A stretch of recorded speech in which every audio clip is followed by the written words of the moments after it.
પવિત્ર એવા અંતિસર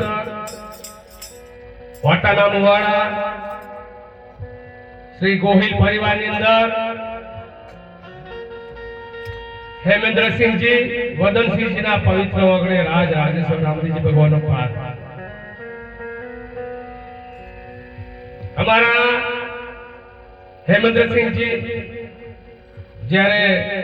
આજથી 15 વર્ષ પહેલા ભાદરવામાં પાઠ હતો અમારા ગોપાલસિંહ વરસકતીસિંહ ગોપાલસિંહ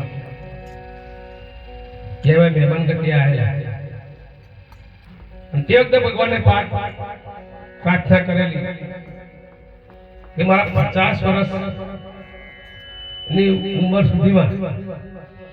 મારો અલગ ધણી જેને રામદેવજી ભગવાન કહેવામાં આવે છે અને કૃષ્ણ કાનોડો કહેવામાં આવે છે અને રામચંદ્ર ભગવાન કહેવામાં આવે છે એને ભોળિયો નાગ કહેવામાં આવે છે જ્યોતિ સ્વરૂપ પરમાત્માને એમણે ખરા હૃદયથી શ્રી રામદેવજી ભગવાનના ચરણોમાં પ્રાર્થના કરી અને જે એમના વગર પરમાત્માનો આવો પાટોત્સવ અને પરમાત્મા એમની ભક્તિ ભાવને લીધે આપણે થોડીક ક્ષણમાં જ્યોતિ સ્વરૂપ પરમાત્મા વધારશે. જ્યોતિર્લિંગ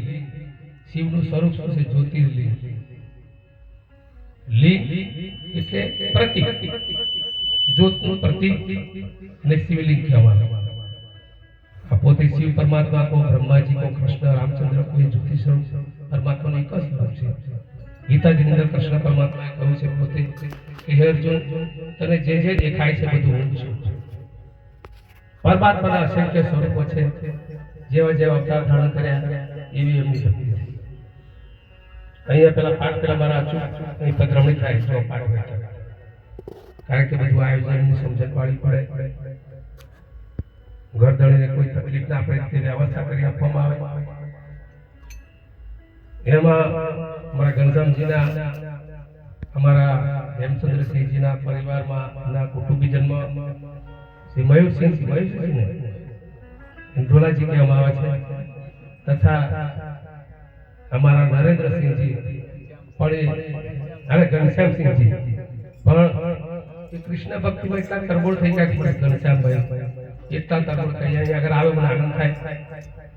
ઘનશ્યામજી કઈ છે પધારો માથા પર કાઢી નાખો, પેલો અસલ ડ્રેસ કાઢી નાખો, કોનો કાઢી નાખો, અસલી ડ્રેસ લાવી દો. ખરેખર અહીંયા પધરામણી કરી લગભગ 15-20 દિવસ અગાઉ મહિનો થઈ ગયો કદાચ ત્યારે ઘનશ્યામસિંહ તમારો ઉતારો હતો એમના ઘેર આના ધર્મપત્ની શ્રી દેવીબા કારણ કે આપણે દેવીબા પાછળ લાગે છે ભલે પણ આપણે ભક્તિ કરીએ પણ રોઈબો તો રાખવું છે. બોલો રણો છોડો શસ્ત્ર શાસ્ત્ર બેટા બે રાખતા હવે શાસ્ત્રે પણ ચાલે ભક્તિ ખૂબ કરો પણ આપણો ક્ષત્રિય ધર્મ આપણો રાજપૂત ધર્મ ક્યારેય બોલો રણો છોડો અને ખરેખર મને બહુ ગૌરવ છે કૃષ્ણ ભક્ત એટલા તરબોળ છે એટલે એમના માટે મને બહુ આનંદ છે એનું વચન આપ્યું છે 12 છે તો સુધી મારા ઘનશ્યામજી માટે હતા કે અહીંયા સવારમાં ઉતારો હતો લક્ષ્મણજી રબારી કારણ કે બધું સાચું હોય તો જ આ બધું થાય. હેમંદ્રસિંહ કેટલું સાચું છે તારે સરસ મજાનો ઉતારો હતો એથી વાતે કાઢતે અને પોતે જમાદાર છે પાછા પણ એ જમાદાર કે હું પિયા ચાહીશ કશું બધું બોલ બોલીને પરમાત્મા તરીકે પોતે આપણો પરિવાર પરમાત્માના ગુરુ મહારાજને બહુ સુંદર વધામણું કરી સવારમાં મને બહુ આનંદ થયો એટલે એમાં ધન્ય છે. અને મહાદેવના બહુ પરમ ઉપાસક છે અને પવન સુદ હનુમાનજી એમને બહુ ખૂબ ખર્ચો આપ્યો છે. બેટા આ તો ખોટી જમીનના પુણ્ય હોય ત્યારે માતાજીની નવચંડી થાય. અરે કથા નહીં થતી, માતાજીની નવચંડી છે, માતાજીના જવારા છે, ભગવાનનો પાઠ છે, કથા છે, તો કોટી જન્મના પુણ્ય હોય તારો ધર્મ ઠેકાણો હોય. ધન્ય છે હેમચંદ્રસિંહજીને એમના પૂર્વજના પુણ્ય છે તો પરમાત્મા પધાર્યા છે. પરમાત્મા અહીંયા જે અમારા ગાદી મંડળ તાલુકા કણપુરા અમારા મૂળિયાથી સંતો ભક્તો પધારે છે, ભજન મંડળથી મોળીરામ તથા અમારા સરપંચશ્રી નામ ભૂલી ગયું પાછું સરપંચશ્રી નામ શું આપણે શું આ ખાતું ભાઈ ને ખાતર ભાઈ ખાતું છે અમારે એટલે સરસ બધા અમારા સંતો ભાભી જે બહુ સહકાર આપે ભજન લે અને અમારું ગાદી મંડળ અને અમારું ખાનપા પણ પૂરા અને માતાઓ બેન દીકરીઓ અમારા જય માતાજી જય ભગવાન બધાને સદબુદ્ધિ આપે આપણે બેટા બીજું વિશેષ આપણી બેન દીકરીઓ મારી ખાસ વિનંતી કે આપણો પહેરવેશ આપણી ઇજ્જત આપણું ભલે સીટી રહેતા હોય પણ આપણા સંસ્કાર સદાય આપણું રાજપૂતાપણું સદાય અખંડ રહે કે આપણું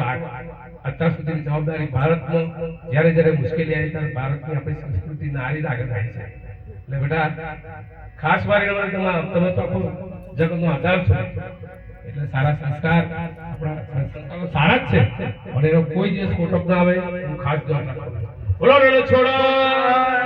કાકા તમારા તો પ્રખ્યાત મહારાણા પ્રતાપ શિવાજી જેવા જન્મનો ભારતનું રત્ન જડિત અમને આપ્યા છે એટલે ભારતની બેન દીકરીને હું સલામ કરું છું